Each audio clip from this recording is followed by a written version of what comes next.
but I enjoy sex. And I just thought it was oddly almost reverse misogynistic for you to say, because in a way we're pigs. I don't think so. I think we're culturally developed that it's okay for you to have as many women as you want, but I need to be, because I'm the vessel of life, I need to be a virgin. And I think that's changed so much. So I think that statement that most men are pigs, I think that perhaps once, not so much today, and I'd also like to dispute the fact that most men of the age that go to prostitutes, and I don't have stats on this, but I'm guessing they're adult men from 40 on. Well, so therefore the testosterone has dropped? Not necessarily. No? Testosterone doesn't really drop until your late 40s, early 50s, and that's not for everybody. Mm-hmm. I think a lot of the answer comes down to anthropology. In the animal kingdom, the males are looking to spread the gene pool around, and they're looking for females that are fertile and that represent fertility. And the females are looking for somebody to protect their offsprings. I mean, there's great exception to this. And that's absolutely true. And a prostitute is not going to have your baby. She's not going to have. But so you're deluding yourself if you think that's what's going on. You're responding to something basic and natural. It's unconscious. It's a biological urge. It's not that you don't think it through that way, and you do marry the person, as women marry the person to propagate the species and have the best offspring that you can get. I want to hear from Paula, but I just want to ask one other question, then Paula, I'll get to you. Look, I spent 24 years doing television without talking about myself, so I'm breaking my rules here. But for me, when a woman is with me and she's excited about being with me, she wants to be with me, and she's sexual, that's like the biggest turn on in the world. If I were with a woman and then find out that someone was paying her to be there, I think I would instantly lose my erection. It'd be an incredible turnoff. You're telling me that other men find excitement in that? I'm saying they have problems, and they seek. No, they just want to get laid. Right. Yeah. I don't think it's a psychopathology, and I think it's possible to provide a legitimate sexual service. Exactly. I think for women, sex needs to be emotionally satisfying first and foremost. For men, men prefer that it's sexually satisfying and emotionally satisfying, but men will settle for just sexually satisfying in aggregate terms, and you're an exception to that. I mean, we talked earlier, and this is a way that you sort of cross over into women's culture in a good way, perhaps, and as many men do. But most 14-year-olds, if you gave them, 17-year-olds, if you gave them a new Playboy centerfold to sleep with every night, they couldn't be more happy. But I'm going to disagree. I think you said that. I think that what women need is safety more than they need an emotional connection. I know plenty of women that will sleep with a man that they don't particularly find attractive because he's safe in terms of all the things you were discussing, financially safe, be able to provide. So I don't know that women necessarily are looking for that emotional. I know lots of women in loveless marriages, but boy, is his paycheck nice. But I don't think it started out that way for the majority. It didn't start out in a loveless way, and they made poor choices, or they soon found it was the wrong partner. And women just a bit of trivia. Do you know that when a female lobster mates, she will not mate with someone her size? Only if she's desperate, only larger, because she wants her offspring to be bigger. Well, there's nothing much different between humans and lobsters, is there? That's the problem. Maybe that's the issue. George of the Jungle. Tell me why men go to see prostitutes. You always have answers for me. Why do men go to see prostitutes? You would go see a prostitute if you were really lonely. I think, Mel, I think if you hadn't had sex in a long time, tell me why other men go to see prostitutes. I think it's easy. I think that if a man really wants to have sexual release and he's tired of masturbation or tired of his rubber doll, I think that it's easy. He doesn't have to date her. He doesn't have to talk to her. He can just go, and it's a service. He pays her, and she mows his lawn, so to speak. Yeah, Paul is right. He doesn't have to take her to dinner. It's a little bit like getting a massage. I mean, seeing a prostitute, for a married man, seeing a prostitute is often more like getting a massage than it is like having an affair. And I conceptualize it in some way. It overlaps with a massage service. Were you similarly somewhat offended in my opening? Do you think that I sort of implied? I wasn't offended. But your opening was contradictory. I sort of implied in the opening that men think that a lot of women are prostitutes. I didn't want to come out and say it, but my mother says that all women are whores. Do you think that? I do, to some degree, because I think the word whore, meaning that you're exchanging a good for a service in a way. I think that we all have that potential.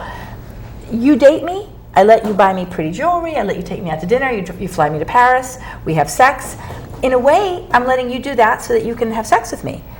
I mean, yeah, and I guess I'm too much of a feminist/humanist. I would just never allow, I'm married a long time, but if I were single, I would just never allow any man to, it would be split down the middle. I would expect to pay for whatever we were doing, the same as I expected him. I pay for most of the dates, okay, because most men don't have the money that I come to a table with. So I actually pay for most of the dates.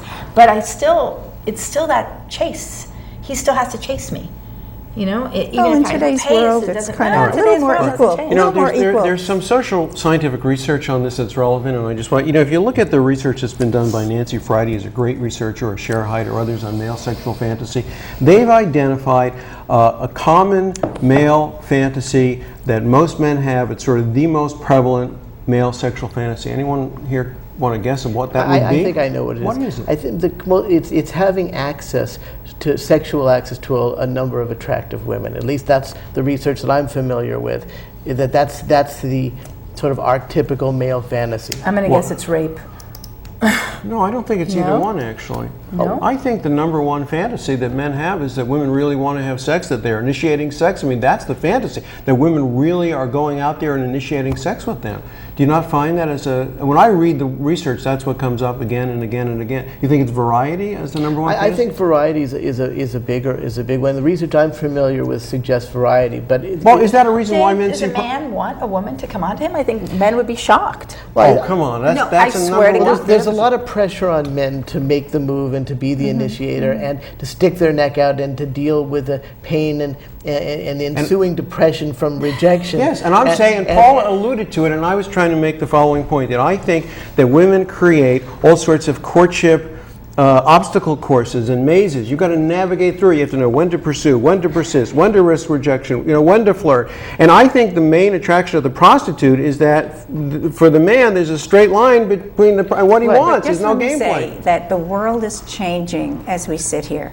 The 25 to 30-year-old women that I know, and I know a lot, they hook up, meaning they have sex first, and then they have a relationship. I agree with Bernice. I find that astounding. It's true. Astounding and shocking and new and different. I agree. And the internet has opened up a whole new world. Men have always had Playboy and pictures, cards. They've always had that. Women now, they start with Facebook, they go back to their high school sweetheart, they are suddenly doing things that men have always done, and women never had the freedom, and now they are doing it. How do I feel about it? I'm old. I'm not used to this kind of thing, but it's happening, and as therapists, we have to, you must hear it. I'm middle-aged, you have to hear it. I'm in my 50s, and I'll tell you something. I had a bet with someone recently. You're pretty. Thank you. I think you're pretty too. I don't think you're old, but I had a bet with someone. You're left out of this whole show. There's this 3-date rule. I believed in the 3-date rule. You go out with a man 3 times before you even slightly give it up. Guess what? It doesn't exist anymore. Does not. I looked it up, and they does said not there is no more exist. 3-date No, rule. You hook up. There's a hook up. You're attracted. You hook up, and then you see if you have anything in common. So you now- like movies. I like movies. Now- you like to travel. I like to travel. Now I know why the unemployment rate is so high, because all these prostitutes are out of work. Because if what you're saying is true, Women are giving it up. then You know there's what? and you know what? I did a lot of research from the show. I asked a lot of people, why do men see prostitutes? I got a lot of answers. The one answer I never got was, prostitution, what's that? Because it still exists, because men are still paying The for it. oldest profession, But et that cetera. means to me that there's something that men are not getting from women that they want to get. Okay, so here's this. What about the man, nice guy, I hate to use these words, but that old who or Madonna complex is a lovely wife. They have sex in the missionary position always. And he has these amazingly wonderful, not crazy, fantasies. And he cannot ask his wife to do any of it. And some of it is simple. And normal. Right. And he cannot ask her. And so this guy goes out, and there's nothing wrong with him. He just is a normal guy who wants to have exciting sex, and he doesn't want to hurt his wife. And if he has sex with the lady that he's on the board with in town, his wife is going to get hurt and going to find out. And so you go to a prostitute in a different, wherever, city, town, especially if you travel, she'll never know, and I can have my fantasies, and I can also love my wife. Now, when I work, and I bet you too, when you work with someone like that, it's not about sex, it's about standing up, like man up, get some balls, be honest, say what you want, it's okay. Sometimes I will recommend something very simple. Tell your wife to put on a wig, go to a bar, and pick her up. Well, does that satisfy a man's instinct for variety? One- Dave says there's a need for variety. Right. A wig Yes, is variety, Bernice? It begins